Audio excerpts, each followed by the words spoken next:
Hello. നമ്മളൊക്കെ പലപ്പോഴും നമ്മുടെ ജീവിതത്തെക്കുറിച്ച് അസന്തുഷ്ടി പ്രകടിപ്പിക്കാറുണ്ട്. എപ്പോഴും ഇല്ലാത്ത കാര്യങ്ങളെ ചൊല്ലി നമുക്ക് ആവലാതിയായിരിക്കും. ജോലി, കല്യാണം, കൂടുതൽ സൗകര്യങ്ങൾ. പക്ഷേ നമ്മൾ അനുഭവിക്കുന്ന ദൈവത്തിന്റെ അനുഗ്രഹങ്ങളെപ്പറ്റി, നമ്മുടെ ആരോഗ്യം, നമുക്കുള്ള സൗകര്യങ്ങൾ, ഇതിനെപ്പറ്റിയൊന്നും നമ്മൾ അത്ര ഗൗനിക്കാറില്ല.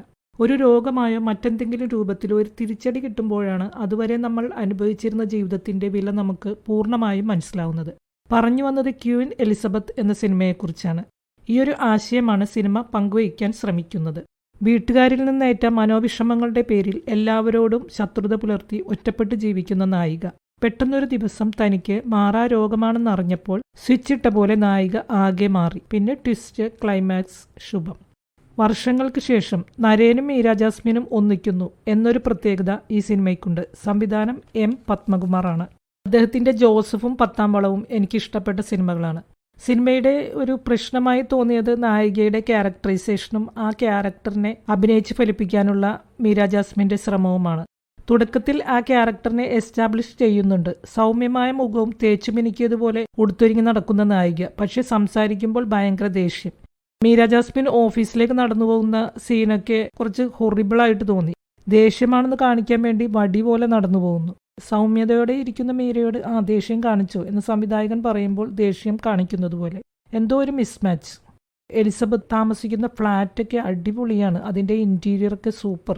മീരയെ സ്നേഹിക്കാൻ പിറകിൽ നടക്കുന്ന ആളായി നരേൻ കൺവിൻസിംഗ് ആയി തന്നെ ചെയ്തിട്ടുണ്ട്. മുഖത്ത് ഫേസ് പാക്ക് പുരട്ടുന്നതും ഉടുത്തൊരുങ്ങുന്നതുമൊക്കെ രസമാണ്. ആ ഭാവങ്ങളും സംസാരവുമെല്ലാം ആപ്റ്റാണ്. നരന്റെ അമ്മയായി മല്ലികയുണ്ട്. ആസ് യൂഷ്വൽ ഉരുളക്കുപ്പേരി പോലെയുള്ള മറുപടികളും കളിയാക്കലും ഒക്കെയായി ഒരമ്മ. അമ്മയും മകനുമായുള്ള കെമിസ്ട്രി രസമാണ്. ഈ സിനിമയിൽ രൂപത്തിലും ഭാവത്തിലും പ്രകടനത്തിലുമെല്ലാം വളരെ ഇഷ്ടം തോന്നിയ ഒരു ക്യാരക്ടർ മഞ്ജു പത്രോസിൻ്റെതാണ്. വേലക്കാരിയുടെ റോളിൽ വളരെ തന്മയത്വത്തോടെയാണ് മഞ്ജു ആ ക്യാരക്ടർ ചെയ്തിട്ടുള്ളത്. എലിസബത്തിന്റെ ക്യാരക്ടറിനോട് ഇമോഷണൽ കണക്ട് തോന്നിയ 2 സീനുകൾ ശവപ്പെട്ടിക്കടയിൽ പോകുന്നതും ഗൗൺ തയ്ക്കാൻ പോകുന്നതുമാണ്. Event മാനേജറായി Johnny ആന്റണിയുമുണ്ട്. പുള്ളിയുടെയും എലിസബത്തിന്റെയും സംഭാഷണങ്ങളും വിലപേശലുമെല്ലാം സ്വല്പം വേദന ഉണ്ടാക്കുന്നതാണ്. അതുപോലെ വൈറ്റ് ഗൗൺ ഇട്ട് നോക്കി കണ്ണാടിയിൽ നോക്കി നിൽക്കുന്നതും ഇടയ്ക്ക് അവിടെ പ്രതിബിംബം ഇല്ലാതാവുന്നതുമൊക്കെ മനസ്സിലൊരു വിഷമം ഉണ്ടാക്കുന്നതാണ്. ക്ലൈമാക്സും ശ്വേതാമേനന്റെ ക്യാരക്ടറുമൊക്കെ ഒരു കോമഡിയായി തോന്നി. ആശുപത്രിയിൽ മീരയുടെ രോഷപ്രകടനവും സംസാരവുമെല്ലാം കുറച്ച് അരോചകമായി തോന്നി. പിന്നെ ഊടായ്പിന്റെ ആശാനായി രമേഷ് പിഷാരടിയുണ്ട്. മകളുടെ സ്വഭാവത്തിൽ വിഷമിക്കുന്ന അച്ഛനും അമ്മയുമായി VK പ്രകാശും നീനാക്കുറുപ്പും ഉണ്ട്. സഹോദരനായി ജൂഡ് ആന്റണി. പുള്ളി ഇത്തവണ വലിയ കോമഡിയൊന്നുമില്ലാതെ സീരിയസ് ആയിട്ടാണ്. ആ ഒരു റോൾ അദ്ദേഹം ഭംഗിയായി തന്നെ ചെയ്തിട്ടുണ്ട്. തുടക്കത്തിലുള്ള പാട്ട് അത് കേൾക്കാൻ നല്ല ഇമ്പുള്ളതാണ്. ഒരു സെലിബ്രിറ്റിയുടെ റോളിൽ നമ്മുടെ പേളിമാണിയുണ്ട്. അവരത് ഗംഭീരമായിട്ട് തന്നെ ചെയ്തിട്ടുണ്ട്. മൊത്തത്തിൽ ഒരു 1 ടൈം വാച്ചബിൾ മൂവിയായിട്ടാണ് തോന്നിയത്.